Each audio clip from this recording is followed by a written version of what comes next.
আমরা রিজার্ভেশন থাকার পরেও আমাদের পার্টি অনেক আগে সিদ্ধান্ত নিয়েছে আমরা হাফ ভোটেরই আমরা ক্যাম্পেইন করছি। এই না ভোট জয়যুক্ত হলে ব্যাপারটা এরকম না যে সবকিছু আমাদের নষ্ট হয়ে গেল। আপনি নিজে নির্বাচনী যে জনসভা করছেন, ভোটের প্রচারণা করছেন, সেখানে আপনার যারা সমর্থক আছেন, ভোটার আছেন, তাদেরকে কি গণভোটের কোন পক্ষে যাওয়ার জন্য আহ্বান জানাচ্ছেন? আপনাকে ধন্যবাদ প্রিয়ভাজন জনাব জাহিদ চৌধুরী।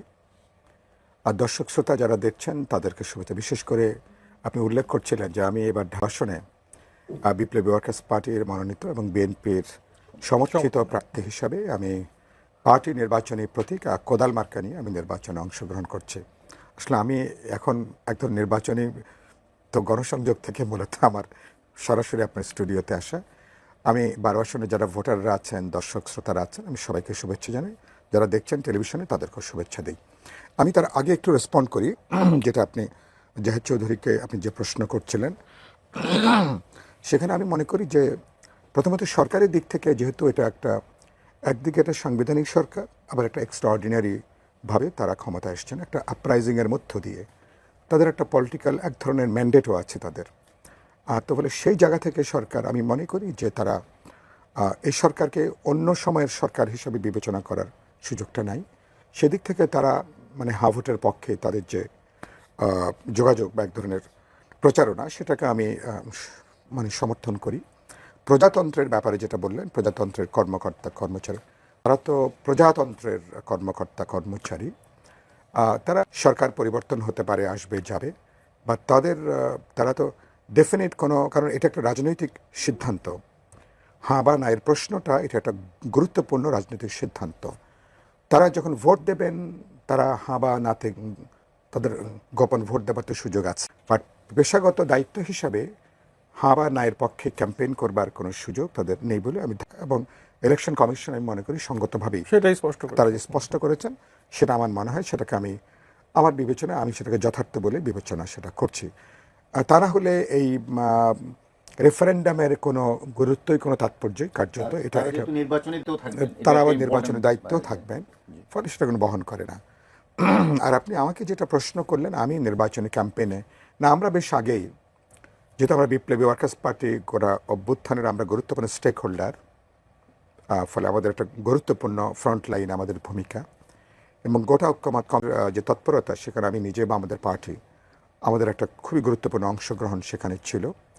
এবং আমরা ইতিমধ্যেই জুলাই সনদে আমরা স্বাক্ষর করেছি, আপনি জানেন, স্বাক্ষর করেছি। ফলে এটাকে, হ্যাঁ, রেফারেন্ডাম প্রশ্ন নিয়ে আমাদের কিছু সমালোচনা আছে, আপত্তি আছে, বা কিছু ব্যাপারে মনে হচ্ছে বেশ ওটাকে যথেষ্ট জটিল করা হয়েছে। বাট ওভারঅল আমরা মনে করি গ্রিকভাবে আমরা রিজার্ভেশন থাকার পরেও আমাদের পার্টি অনেক আগে সিদ্ধান্ত নিয়েছে আমরা হাফ ভোটেরই আমরা ক্যাম্পেইন করছি।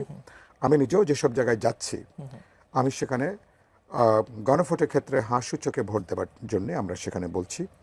কারণ এটা হচ্ছে, মনে করি এটা না হলে আমরা, তাহলে এটা আমাদের রাজনৈতিক দায়িত্ব, এটা আমাদের পলিটিক্যাল দায়িত্ব, ইথিক্যাল মোরাল একটা দায়িত্ব। সাইফুল ভাই, সাধারণ সমর্থক, ভোটার, নাগরিক, তাদের কাছে গণভোট ব্যাপারটি ঠিক কতটা সহজবোধ্য বলে আপনি আপনার অনুধাবন? সেটা আপনার প্রশ্নের উত্তরে কিছুটা ইনডিরেক্ট, প্রশ্নের মধ্যে কিন্তু উত্তর আছে, যথেষ্ট জটিল।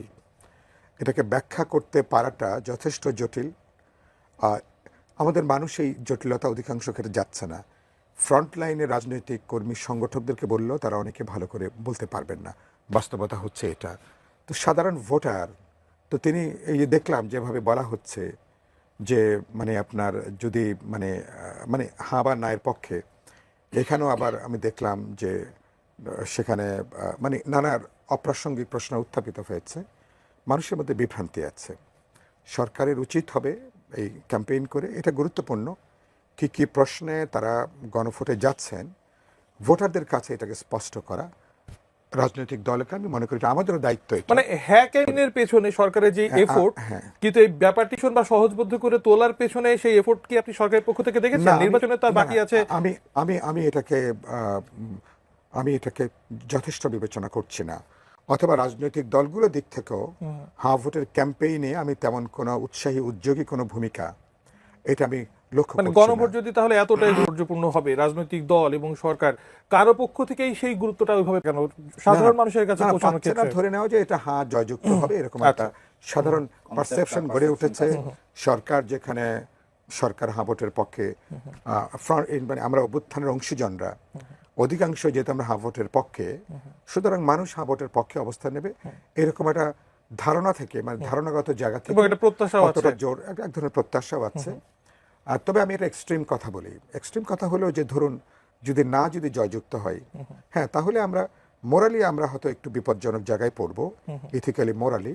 বাট সেটাকে আমি গুরুত্বপূর্ণ মনে করি এই জন্য, কারণ আমরা বিশেষ করে আমাদের দিক থেকে বিএনপি বা বিপ্লবী ওয়ার্কার্স পার্টি, গণতন্ত্র মঞ্চ, আমরা তো 31 দফা এটা পাবলিকলি কিন্তু মানে আমাদের কমিটমেন্ট। সুতরাং এই না ভোট জয়যুক্ত ব্যাপারটা এরকম না যে সব কিছু আমাদের নষ্ট হয়ে গেল, এরকম মনে করবার কোনো কারণ নেই। কারণ আমাদের ধরুন ঐক্যমত কমিশনের কোনো ব্যাপারেই সিদ্ধান্ত হলো না, আমরা এগ্রিমেন্টে আমরা স্বাক্ষরও করলাম না, যদি এমনটি হতো তাহলে কিন্তু আমাদের পাবলিক কমিটমেন্ট হচ্ছে আমরা পুরনো জমানায় কেউ ফিরবো না।